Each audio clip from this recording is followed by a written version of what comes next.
Salam sejahtera untuk kita semua, Bapak Ibu Saudara, anak-anak yang Tuhan Yesus kasihi. Perkenalkan, nama saya Pendeta Marlina Nova Elizabeth Prawito Purtewa, Pendeta Jemaat GPB Immanuel Bung Karno, Mataram, NTB. Pada saat ini, sebelum kita istirahat, bersama-sama kita akan mendengarkan kebenaran firman Tuhan yang terambil dari kitab 1 Tawarikh pasal yang ke-6 ayat 49 sampai dengan 53. Sebelumnya saya mengajak kita semua untuk satu dalam doa. Kita berdoa. Bapa di dalam kerajaan sorga, Bapa yang kami sapa dan kenal dalam nama Tuhan Yesus Kristus, kami mohon kepadamu ya Bapa untuk menolong kami dengan kuasa Roh Kudus Tuhan dalam membaca dan mendengarkan kebenaran firman Tuhan. Hamba-Mu yang pada saat ini Tuhan pakai, pimpin dan kuasai, supaya hamba menyampaikan kebenaran firman-Mu ini dengan penuh ketaatan dan kesetiaan. Bahkan juga hamba melakukan firman-Mu ini dengan benar.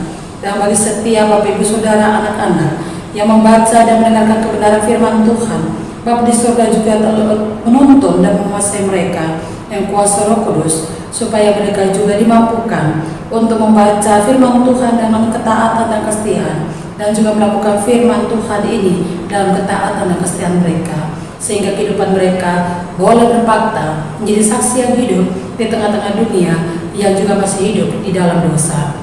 Berfirmanlah kepada kami ya Allah Bapa, ya kami mendengarkan firman-Mu. Dalam nama Bapa Tuhan Yesus kami telah berdoa dan mengucap syukur. Amin. Pembacaan kita pada saat ini terambil dari 1 Tawarikh pasal yang ke-6 ayat 49 sampai dengan ayat 53. Mari Bapak Ibu Saudara juga membaca di tempat masing-masing, dan saya juga membaca di tempat ini. Tetapi Harun dan anak-anaknya berkewajiban membakar korban di atas mezbah korban bakaran dan di atas mezbah pembakaran ukupan, dan melakukan segala pekerjaan di tempat Maha Kudus, serta mengadakan pendamaian bagi orang Israel tepat seperti yang diperintahkan Musa, hamba Allah itu. Inilah keturunan Harun, Eleazar anaknya, dan anak orang ini ialah Pinehas, dan anak orang ini ialah Abisubah, dan anak orang ini ialah Buki, dan anak orang ini ialah Uzi, dan anak orang ini ialah Seraya, dan anak orang ini ialah Merayot, dan anak orang ini ialah Amaria, dan anak orang ini ialah Abitub, dan anak orang ini ialah Sadok, dan anak orang ini ialah Ahimaaz. Demikianlah pembacaan firman Tuhan. Berbahagia kita mendengar dan melakukan firman Tuhan. Terpujilah Kristus. Haleluya. Bapak Ibu Saudara yang Tuhan Yesus berkati, pada saat ini tema yang disampaikan kepada kita, melakukan pekerjaan Maha Kudus. Dalam pembacaan kita yang dimulai dari ayat 49 sampai dengan ayat 53, kita juga akan melihat ayat-ayat yang sebelumnya, yakni ayat 31, 32, bahkan sampai dalam ayat 48. Di sana kita akan menemukan ternyata Tuhan menugaskan Daud untuk menetapkan orang-orang yang berasal dari suku Lewi melayani Tuhan di kemah suci atau di kemah pertemuan. Kita melihat di sana bahwa Daud membagi orang-orang dari suku Lewi dalam melayani Tuhan. Ayat 31 di sana Daud membagi bahwa ada orang-orang menjadi memimpin nyanyian di rumah Tuhan. Dan juga dalam ayat 48 di sana juga ada orang-orang dari suku Lewi yang ditugaskan untuk melakukan pekerjaan di kemah pertemuan. Nah, di dalam ayat 49 sampai dengan ayat 53 yang jadi perikop pembacaan kita, di sini sesuai dengan apa yang diperintahkan Tuhan kepada Daud. Daud menetapkan bahwa Harun, bahkan khususnya anak-anak Harun, itu memiliki tugas yang sangat khusus yang berbeda dengan saudara-saudaranya. Apakah tugas itu, Bapak Ibu Saudara? Itu kita bisa temukan tadi dalam pembacaan kita mulai ayat 49 Di sana disampaikan bahwa anak-anaknya itu berkewajiban membakar korban di atas mezbah korban bakaran dan di atas mezbah pembakaran ukupan, dan melakukan segala pekerjaan di tempat Maha Kudus, serta mengadakan pendamaian bagi orang Israel tepat seperti yang diperintahkan Musa hamba Allah itu. Itulah tugas istimewa yang diberikan kepada anak-anak Harun untuk mereka melayani Tuhan. Tapi satu hal yang harus kita lihat, perhatikan di sini, sesuai dengan temanya yang ada, melakukan pekerjaan Maha Kudus. Jadi sudah tentu sesuai dengan firman-Nya bahwa ketika mereka melakukan pelayanan melayani, mereka harus lebih tahu persis bahwa yang mereka melayani adalah Allah yang Maha Kudus. Tentunya dalam melayani Allah yang Maha Kudus, Allah juga meminta kepada orang-orang yang melayaninya untuk hidup di dalam kekudusan. Bagaimanakah caranya supaya manusia, dalam hal ini suku-suku Lewi termasuk anak-anak Harun, untuk bisa hidup di dalam kudus? Memang mustahil. Sebagai manusia tidak bisa mengkuduskan diri sendiri. Manusia harus membutuhkan pertolongan dari Allah yang mengkuduskan manusia itu supaya berkenan di hadapan Allah. Kita akan bisa melihat bahwa Allah menguduskan mereka, khususnya anak-anak Harun, dan melayaninya. Itu kita bisa temukan di dalam kitab Imamat. Mari Bapak Ibu Saudara, kita membuka kitab Imamat pasalnya yang ke-6.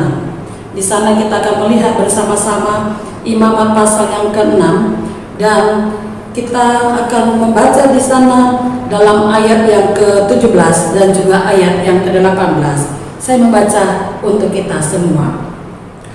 Janganlah itu dibakar beragi, telah kuberikan itu sebagai bagian mereka, dan pada segala korban api-apianku, itulah bagian Maha Kudus, sama seperti korban penghapus dosa dan korban penghapus salah.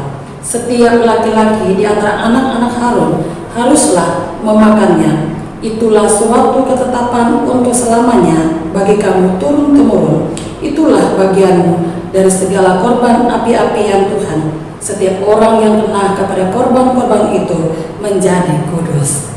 Itulah merupakan jawaban bagaimana mereka untuk bisa hidup dalam kudus. Tentunya ada campur tangan Tuhan ketika Harun dan anak-anak Harun sebagai imam-imam yang ditunjuk oleh Tuhan dalam melayaninya, maka mereka yang membakar korban bakaran itu dan kemudian diolah menjadi makanan, bisa disebutkan sebagai korban sajian yang ada, maka mereka diperkenankan oleh Tuhan untuk makan bagian dari Maha Kudus. Bagi orang-orang yang diberikan kesempatan khususnya untuk anak-anak Harun dan Harun sendiri makan bagian dari Maha Kudus, maka mereka disucikan dan dikuduskan oleh Allah. Begitu juga dengan kita, Bapak Ibu Saudara yang Tuhan Yesus kasihi, kita juga dituntut oleh Allah untuk sebagai orang-orang pengikut Kristus yang percaya, yang memberikan diri kepada Kristus.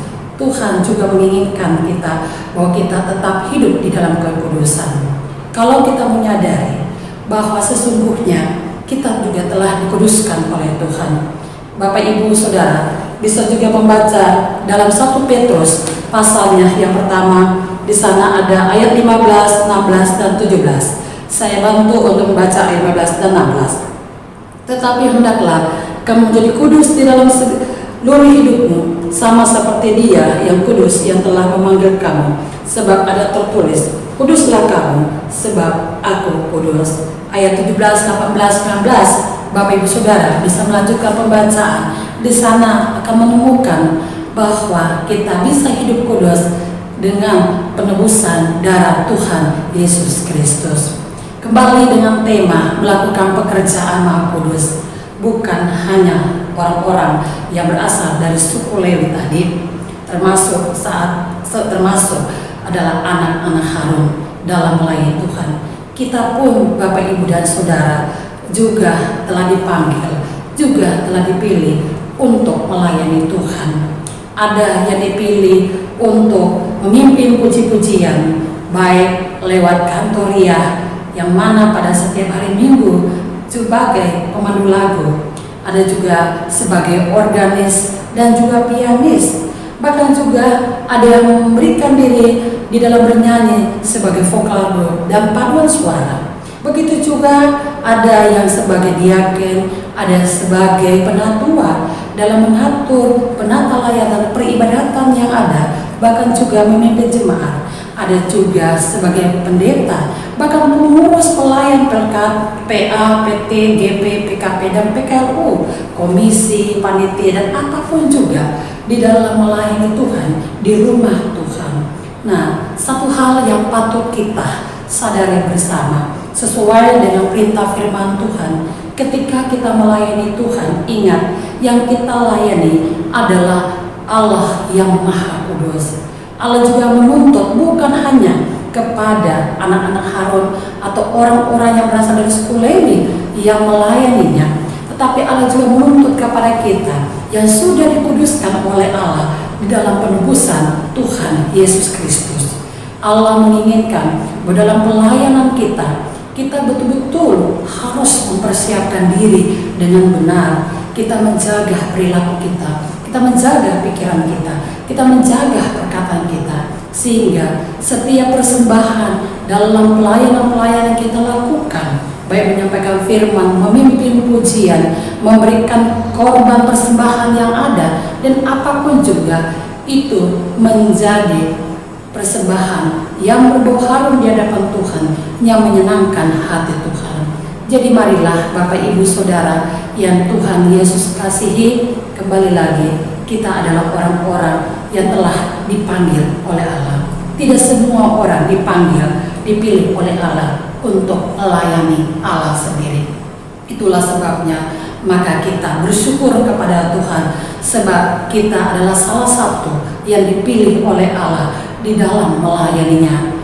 Dan kita lihat bersama-sama bahwa ketika kita sudah mendapatkan tugas demikian, ingatlah kita tidak boleh sombong, tetapi kita rendah hati, kita punya cinta kasih sebagaimana Allah yang kita layani, hidup di mana Allah yang kita layani adalah Allah yang pengampun, Allah yang pengasihi, yang diinginkan dari kita untuk meniru keteladanan daripada Allah yang Maha Kudus. Dan bagi kita yang juga tidak dipilih di dalam melayani Tuhan, di rumah Tuhan, kita juga harus mendukung pelayanan bagi setiap orang yang melayani di rumah Tuhan. Kita doakan mereka, kita bantu mereka dalam setiap pembekalan yang ada, sehingga satu yang lain kita bersama-sama sebagai tubuh Kristus bisa melakukan pelayanan dalam segala bidang kita di dalam melayani Tuhan, sehingga itu akan terus menyenangkan nama Tuhan dimanapun berada. Terima kasih Bapak Ibu dan Saudara. Biar firman Tuhan yang menjadi damai sejahtera bagi kita, dan Tuhan memberkati kita semuanya. Amin. Mari Bapak Ibu Saudara, kita satu dalam doa. Terima kasih ya Tuhan, kami telah mendengarkan firman Tuhan.